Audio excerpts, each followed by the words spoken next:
ever.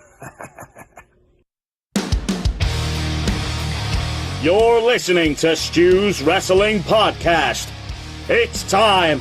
Your host, Stu Palmer.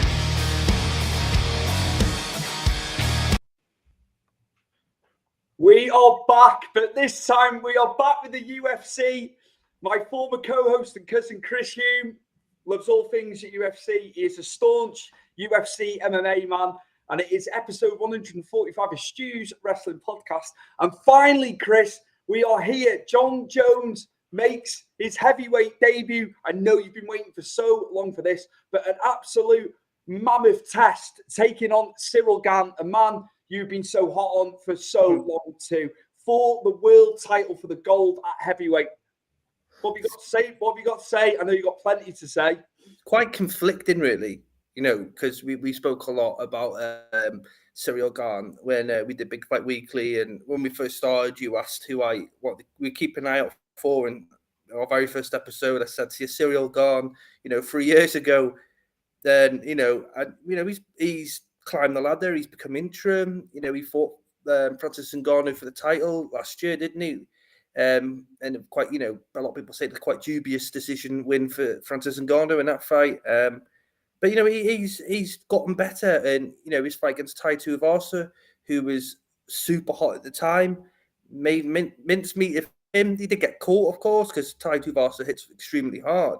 But it's very conflicting because obviously I've spoke so highly about Cyril Gane, and then we go to Jon Jones, who is the GOAT. He's the best fighter to grace UFC, not as a Tito or a Chuck Liddell or a Ken Shamrock or an Anderson Silva, but I mean someone who's been nurtured by the UFC as a youngster and built a legacy within UFC. This is what I mean by saying the best that UFC's had. I don't mean by a legendary status as a fighter who already has an establishment already, but this guy's grown in the UFC. And I'm conflicted. I'm conflicted because I like both fighters. And, I'm wanting to see Jon Jones in this next level for a long time. They've spoke about Jon Jones going up to heavyweight for so long, and now it's here. I'm excited to see where it goes. And can Jon Jones translate all the skill set he's developed at like heavyweight to heavyweight, and can he take a punch from a heavyweight? These are the questions that are going to be answered. People are saying, well, Cyril Gane doesn't hit hard. Well, he does. Just ask Tai Tuivasa when he dropped him in the last fight. Just ask Derek Lewis when he finished him. Tai Tuivasa struggled with the output that Cyril Gane give out. Can Jon Jones take the output that Cyril Gane comes in? Because it's not just knockout punches. He sets a lot of things up between his knees, his elbows, uses takedowns, which obviously going to be a different story with Jon Jones being a wrestler as well. It's just so many fundamentals going into this, and I'm excited to see it. And I'm obviously excited to see what Jon Jones we're going to get, because we haven't seen a perfect Jon Jones, have we, for quite a while. His last two fights at light heavyweight were very hit and miss. So it's a long time out, isn't it? And I just say Cyril Gane as well. Cyril Gane moves. He moves like a middleweight. He's pacey, man. He's got speed, hasn't he? Which a lot of guys don't have up there. And I tell you what, Jon Jones. If I just put the graphic up here, Chris, this is the latest Vegas odds that I've got. Obviously, that could change leading up to tomorrow. It's very tight on the Vegas odds there, isn't it, Chris? But people, Jones is just edging it. Does that surprise you? No, because you got to remember, Jon Jones fought 12 years worth of title fights. Cyril Gane has only had one title fight. If you class interim, then yes, he's had two. But an actual title fight against a champion, he's had one. But Jon Jones has had 12 years worth of title fights. I think they're looking at his experience, isn't it? And Jon Jones, pretty much out of most champions in the UFC, has got the most title fighting experience, and he's been in with a lot of killers. But I do get what you mean with Cyril Gane. He does move around a lot quicker. It's unbelievable. It's unbelievable. You get guys like this, though, don't you? Just book the trend, as it were. And they're athletes and all that. He's he's limber. He's limber, but I should say, look how multifaceted Jon Jones is. But then, in the same token, as you said, what Cyril Gane brings to the game, yes, striking superb, but both guys multifaceted. But then I'm taking what you're saying about look how many championship fights Jon Jones has had. And he fought the creme de la creme in that division. He did, yeah. And he would have had more fights, Chris, than he's had his personal stuff not occurred. So, yeah, I'm like you. I'm like you, especially going up. But what a test. But it just goes to show, doesn't it, the type of guy Jon Jones is, going straight in at the deep end. Well, he has to go at the deep end. You couldn't have him against no one other than the champion. At the end of the day, Jon Jones was a champion 3 years ago.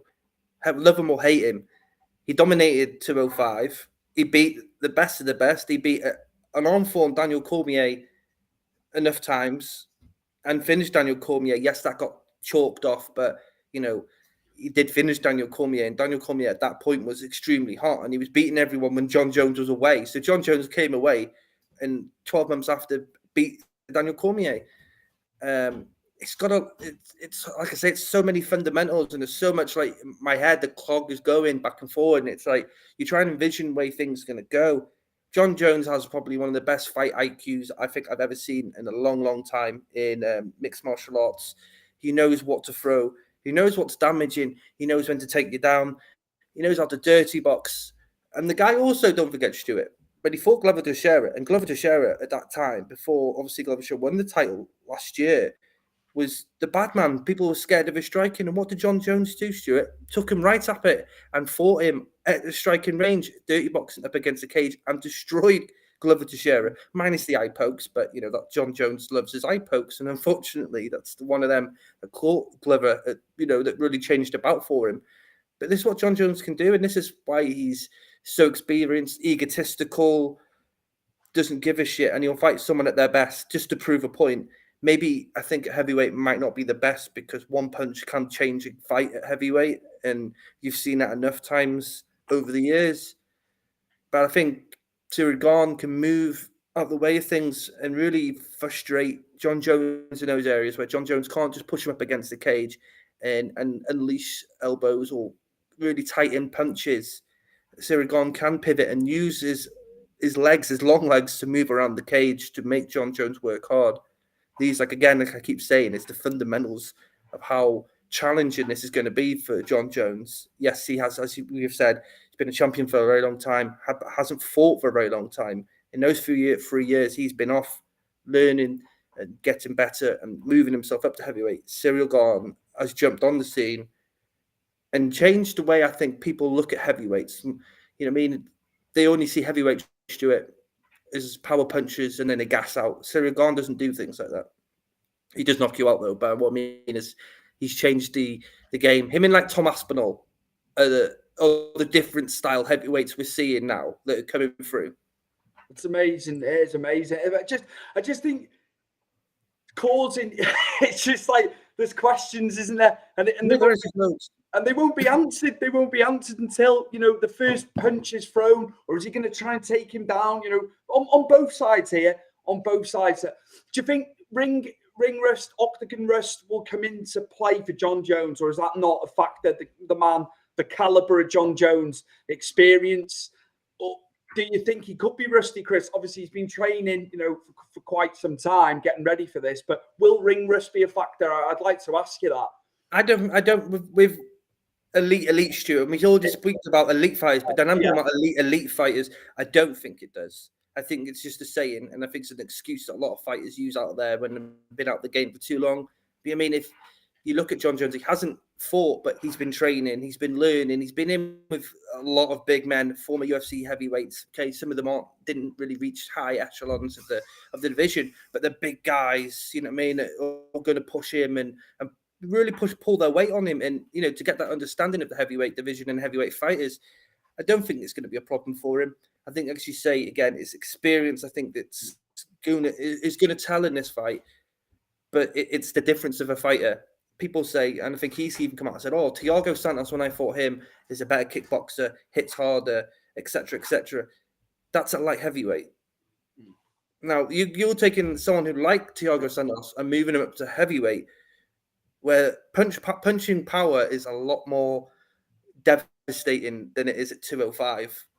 And, Jon Jones isn't notoriously known for knocking people out. He's known for numbers and takedowns, flashy spinning back kicks, spinning elbows, suplexes like he did to the late, great Stephen Bonner when he was bursting on the scene. I don't think you can do that to a heavyweight. The flashy side of the strikes, yes, but I mean by he's not going to pick Cyril Gane up and suplex him to the ground. He's got to have to change his approach. And, he has been getting caught. He got caught a lot by Dominic Reyes, didn't he, in his last fight? Some people had Reyes winning that fight. It was very much akin to Gustafsson, the first fight, wasn't it? I agree. I remember you telling me at the time, this is you could have made a case for Reyes in the same token as Gustafsson all them years ago, one of the greatest fights ever. Yeah. That's one of them. So, yeah, quite right, as you've said. Chris, I've got to ask you now, will it go the full 5? Not many fights at heavyweight do. If I had to press you for a prediction? I don't see Jon Jones finishing Cyril Gane. I think it's going to take a lot to get someone like Cyril Gane out of there, because he uses a lot of skill set. In the case, what I'm trying to say is he uses a lot of his length, he uses his kicks, he uses his speed, he uses his movement. I think, if Francis Ngannou, who's probably one of the hardest hitters in the world, can't get Cyril Gane out of the octagon, and he did catch Cyril Gane, and Cyril Gane did take him. I think it goes back to what Ngannou did to Cyril Gane, which shocked everyone, and he used wrestling. And I think no one's really any better than Jon Jones at using collegiate wrestling and MMA wrestling to stifle his opponent and then beat him on the ground. I think if this fight's to finish, I think Jon Jones has got to probably submit him. I can't see him knocking Cyril Gane out. So for me, I'd probably go, if I'm pushed, probably unanimous decision to Jon Jones. Because I think if he uses his experience and his IQ that he has, he can just pick and chip away at Cyril Gane and take him down, frustrate him that way, and pick his shots. Because I know the pressure is on Jon Jones in this fight, but he thrives on that. Cyril Gane's not fought anyone like Jon Jones. He's fought Ngannou, but he hasn't fought someone who can work you out and use angles that you've never seen before. You can watch him all on the TV and you can play him on the game, but actually fighting Jon Jones and working him out was a whole different ball game. A puzzle, quite the puzzle, and that, like you say, you're not taking anything away from Cyril Gane, because on his day he can do something. But yeah, I think you're veering towards Jones. I think, but we haven't seen Jon Jones take a punch from a heavyweight yet. No, and this is what we want, man. This is what you want before, obviously, early hours Sunday morning for us. This is what gets you excited, because it's the unknown, isn't it? And we've got to see something happen, and then where does the fight go then? But yeah, I think Jones just slightly ahead with the bookies. That may change closer, but it's the name value as well, isn't it? Again, I think when you think of fighters that have done so much in the business, Jon Jones is the first name, one of the first names you think about, just because of what he's done. Anderson Silva, yes, made records, beating everybody. Tito and Chuck did the same. But when we look at light heavyweight, and yes, and Tito and Chuck are fixated in that division, you don't think of Chuck and Tito and what they did. You think of what Jon Jones did and the opponents he beat and how long he kept that title. Machida, Shogun, when they were at peak, they were probably at peak, weren't they, when he took them on? He was only in his 20s, don't forget, when he fought Shogun. Fantastic fighters, but he made them look ordinary. They are world-class fighters. And as you say, the list is so long, and he always managed to find a way. Just he could adapt, couldn't he? Bar Gustafsson and Reyes, I think all the other fights, unless you can, you're triggered there and you can remember, they were the closest to, weren't they? Or has he had another couple where you thought, oh, that was tight? No, I think like Thiago Santos was a challenging one for him, because it was the first time he fought anyone at his sort of height. Yeah.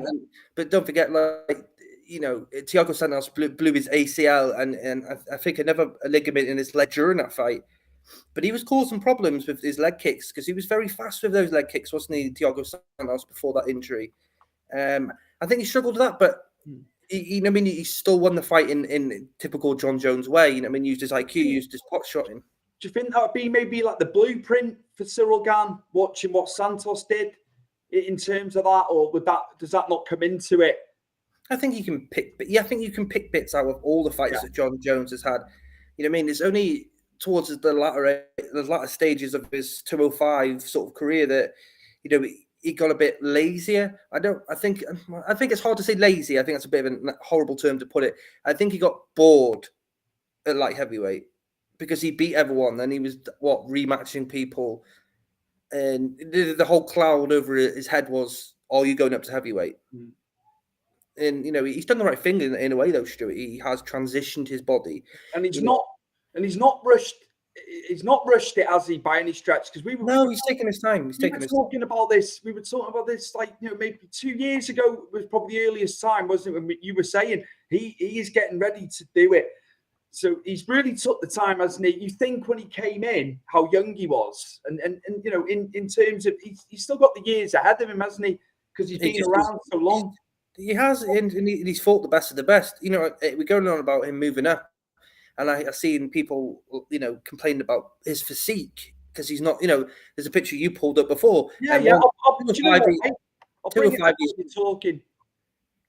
But it's such a different weight. You see, that's Jon Jones at say 205, and that's Jon Jones at 250. Yeah, thicker. And he said the other day is if this was a bodybuilding, match, it'd be an issue. But it's not. He goes, I'll figure out in my next fight about shredding down. Listen, not a lot of fighters go up at 205 and are completely ripped in a six-packs. They all can't look like Francis Ngannou or Chet Congo for another one. You look like an absolute superhero, But none of them, apart from Ngannou, none of them actually were at 250. 250 is quite big. Usually you're looking, for like the Ganes in the Miocic, you're looking at like what, 240? Maybe just into 230s. Don't really see them go up to the 250, 260. Sort of, they keep it. They don't go too big, do they? It's the same counting. On his that he can still move. Yeah. Twice as fast at 250, and if he can move like himself at 250 pounds, that's another like a holy shit moment. You know what I mean? Because it's a lot of weight to carry. Chris, obviously, in closing, are we looking at a 5 a.m. start, R5 start in the UK for the main event? Obviously, depending on undercard and times and stuff like that. Are we saying about a 5 o'clock, R5 start tomorrow night? I think you are. I think. Shevchenko and Grosso, depending on what Shevchenko you're going to get. If you're getting the one that wants to finish you very quickly and get you out of there, that fight, you're looking at. You could look at R4 maybe. But I think that fight's going to be close as well. Shevchenko and Grosso. They'll put footage in if they've got time to play with. No, I think they'll do a build, won't they? Leading into it. I think you're probably looking at 5:30, aren't you? Usually the main event, especially over here, is usually about that time, and in the UK. So, but you just don't know, as you say, fights move so fast. It's not like boxing. When a fight finishes, they just fill a load of crap, don't they, before the next fight to keep the timing. When UFC, when a fight finishes early, it's quickly into the next. Absolutely. Shout out to Ian Gary as well, who's fighting on the card again. Oh, is he? Is he on the? What's he on prelims? He's on the prelims. I look forward to that, mate. There you go, Stuart. He's early prelim, but the early prelim card's quite stacked actually. So he's the main event for the early prelims before the prelim card. Kobe Garbrandt's on there, Stuart, as well. It's going to be a stellar night, obviously.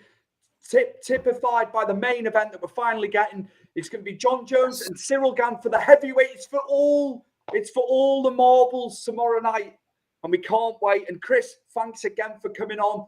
That's fine. We'll have the review, and I can't wait. And as we say, I'm just going to ask you one more time. If I have to press you, go on. who comes out on top. Maybe just throw a round in before we go.